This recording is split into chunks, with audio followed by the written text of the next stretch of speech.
ಒಂದು ದಿನ ಮಾತಾಡೋಕ್ಕೆ ನಾನೇನು ಇರಲಿಲ್ಲ. ಆದರೂ ಸಾರು ನಾನು ಯಾರನ್ನೂ ಹಾಕ್ಕೊಟ್ಟೆ, ಸಾರ್ ನನ್ನೇ ಹಾಕ್ಕೊಟ್ಬಿಟ್ಟು ಕರ್ಮ ರಿಟರ್ನ್ಸ್ ಅಂತಾರಲ್ಲ, ನಾವು ಇನ್ನೊಬ್ರಿಗೆ ಏನೋ ನಿಂತ್ಕೊಂಡು ಮಾಡ್ತಿದ್ದು ನಮ್ಮನ್ನೇ ಅವರು ಮಾತಾಡ್ತು. ಏನಿವೆ ಫ್ಯೂಚರ್ ನಮ್ಮ ಮುಂದೆ ಕೂತಿರೋದು ಭವಿಷ್ಯ.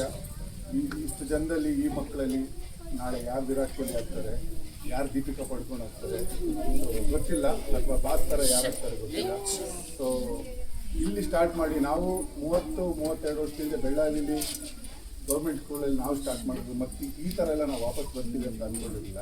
ಸೊ ಇವ್ರನ್ನೆಲ್ಲ ನೋಡಿದಾಗ ಖುಷಿ ಆಗುತ್ತೆ. ಯಾಕಂದರೆ ಅವ್ರು ಮಾತಾಡೋದು ನಮ್ಗೆ ಅಲ್ಲಿ ನಿಂತ್ಕೊಂಡು ಅಷ್ಟು ಮಾತಾಡೋಕ್ಕಾಗಲ್ಲ. ಅದಕ್ಕೆ ನಾನು ದಾದಾ ನಾನು ಬೇಡ ಅಂತ ಇಬ್ಬಿಬ್ರು ಕನ್ಸರ್ನಲ್ಲಿ ಮಾತಾಡ್ಕೊತಾ ಇದ್ವಿ.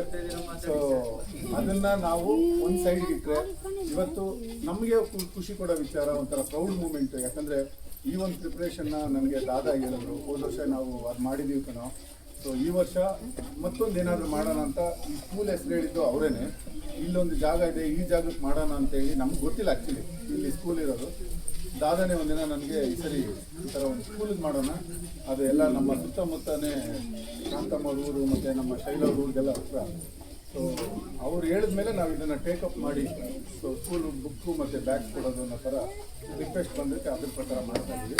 ಇದೇನೋ ದೊಡ್ಡ ಕಾರ್ಯ ಅಂತ ಅಲ್ಲ,